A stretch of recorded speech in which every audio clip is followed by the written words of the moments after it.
Саламатсыздар ма, қайырлы күн.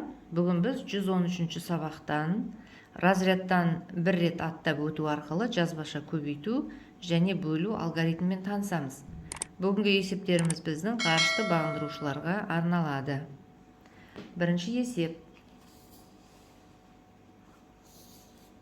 Мына ғарышкерлердің ұшу ұзақтығын сағатпен өрнектеуге тиістіміз. Бір тәулікті сағатқа айналдырамыз. Бір тәулікте 24 сағат бар.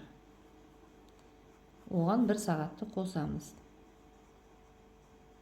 Сонда біздің бірінші ғарышкеріміз ғарышта 25 сағат болған. Келесі 3 тәулікті сағатқа айналдыру үшін 24 сағатты 3-ке көбейтеміз. Өйткені біздің бір тәулігімізде 24 сағат бар. Оған 22 сағатты қосамыз. Осы жердегі біздің 24-ті 3-ке көбейтуді біз бұрын ауызша қалай көбейтетінін білеміз. Білуші едік. Оны 20 мен 4-тің қосындысы түрінде жазатынбыз. Енді 20-ны 3-ке көбейтсек 60, 4-ті 3-ке көбейтсек 12, екеуінің қосындысы 72 сағат. 72 сағатқа 22-ні қоссақ 94 сағат шығады. Екінші ғарышкеріміз ғарышта 94 сағат болған екен.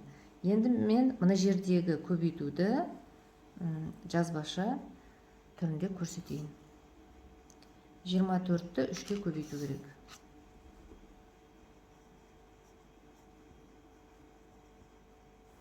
Алдыңғы сабақтарда біз разрядтан аттамай көбейтуші едік. Енді бұл жолғы көбейтуіміз разрядтан бір рет аттау. Бірінші бірлікке көбейтеміз. 3-ті 4-ке көбейтсек 12-ке тең. Бізде 2 разряд шықты. Бірлік және ондық. Соның бірлігін ғана бірліктің астына жазамыз. Ондықтың төбесіне белгі қойып қоямыз, бір ондық деп.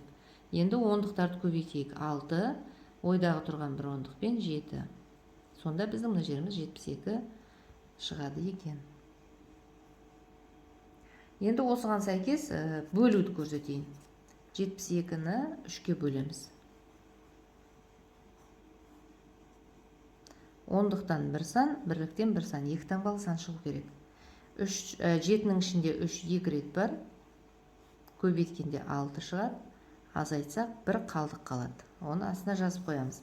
Енді оның орнына мына бірлікті түсіреміз. Қасына бірлікті түсіреміз. 12, 12-нің ішінде 3 4 рет бар. 4 жердегі 3-ім 12-ке тең, азайтсақ 0 шығады. Сонда біздің бөліндінің мәні 24-ке тең болып шығады екен. 5-ші есебімізде құрылымы күрделі теңдеулер берілген. Осы теңдеулерді шешуіміз керек. Әуелі ықшамдаймыз. Мынау амалды орындаймыз. 96-ны 4-ке бөлу керек. Оны баған түрінде бөліп алайық. 2 таңбалы сан шығады. 9-дың ішінде 4 2 рет бар. Екеуін көбейтсек 8-ге тең, азайтамыз. 1 қалдық қалады. 6 бірлікті 1-дің қасына түсіреміз. 16. Енді 4-ті 16-ның ішінен іздейміз. 16-ның ішінде 4 рет бар. 4 жердегі 4-ім 16, азайтқанда 0 шығады. Сонда біздің мына жердегі бөліндіміздің мәні 24. 24 қосу x тең 257. Қарапайым теңдеу шықты. Енді шешеміз. Азайту керек. 257-ден 24-ті азайтамыз. X-тің мәні 233. Тексерейік.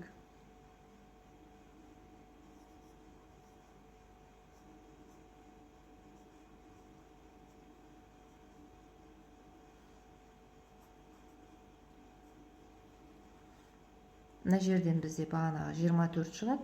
24-ті мынаған қосатын болсақ, 257. Теңдіктің келесі жағында да 257, екеуі бір-біріне тең. Бұл теңдеуде де бөлуді орындап ықшамдаймыз. 95-ті 5-ке баған түрінде бөліп аламыз. 2 таңбалы сан шығады. 9-дың ішінде 5 бір рет бар. Азайтқан кезде 4 қалдық қалады. Қасына бірлікті түсіреміз. 45-дің ішінде 5 9 рет бар. 9 жердегі 5-ім 45. Азайтқанда 0 қалады. Сонда 95 пен 5-тің бөлінісі 19-ға тең екен. Y азайту 19 тең 800 деген қарапайым теңдеу шықты. Y-тің мәнін табу үшін 800-ден 19-ды екеуін бір-біріне қосамыз.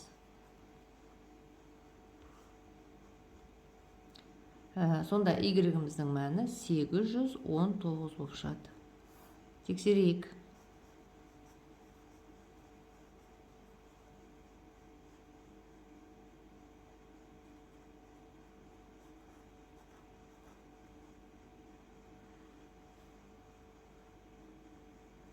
Сегіз жүз 19-дан мына жерде бағана 19 шыққан, азайтқан кезде 800 қалады. 800 бен 800 тең. Келесі теңдеуімізде тура сондай тәсілмен шығарамыз. Бұл жерде 84-ті 6-ға бөліп, теңдеуді ықшамдаймыз. Бөлген кезде бізде 14 шығады. Арғай теңдеуді шешеміз. В-ның мәні 10-ға тең екен.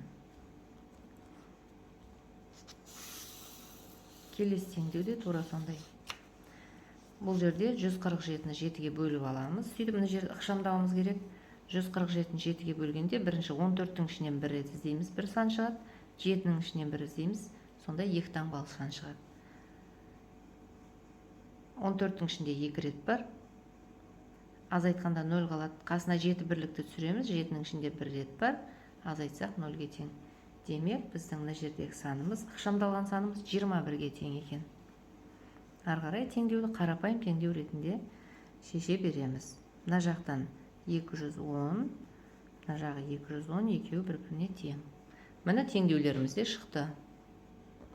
6-шы есеп. Ғашықкерлер ұшу сапарына әрқайсында 32 түбекшеден 3 қорап сорпа және бірнеше түбекше ет алды. Олар барлығы 200 түбекше тамақ дайындаған болса, онда ұшу сапарына қанша түбекше ет алған? Есептің қысқаша шартын құрастырдық. Бізде барлығы белгілі 200. Барлығы белгілі болса, сорпа белгілі болса, қалғаны ет болады. Қалғанын табу үшін біз азайту амалын қолданамыз. Демек 200-ден мына екеуінің көбейтіндісін азайтуымыз керек. 32 мен 3-тің көбейтіндісін. Мына жерде разрядтан аттамайды. 96 шығады. 200-ден 96-ны азайтсақ, 104 қалады. Демек, ет 104 түбекше болған. Келесі 7-ші есепте, егер боялған бір бөліктің өлшемі берілген болса, онда фигуралардың ауданы қанша болады? Мына жерде өлшем белгілі, мына жерде өлшем белгілі, мына жерде өлшем белгілі.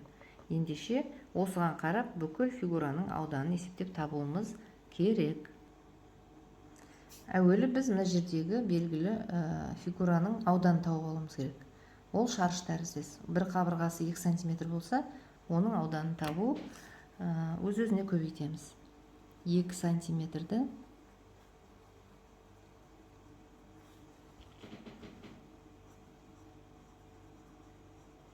мына жердің ауданы 4 см квадрат шықты. Ал бізде осындайдан қаншау бар? Осындайдан бізде 9 бар. Демек 4 см квадратты 9-ға көбейтеміз.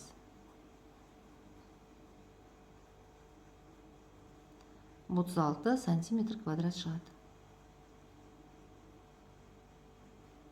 Біздің мына бүкіл үлкен шаршымыздың ауданы осынша болып шығады екен. Келесі фигураның ауданын табу үшін де сол тәсілді қолданамыз.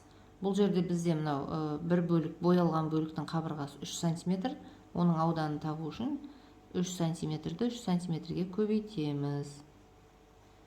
9 см квадрат шығады. Ал бізде осындай 9 см квадраттан 10 бар.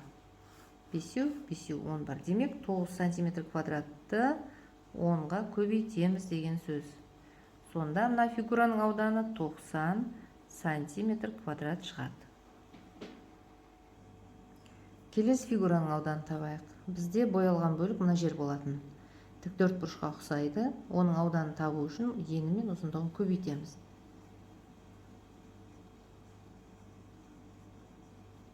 8 сантиметр квадрат шығады.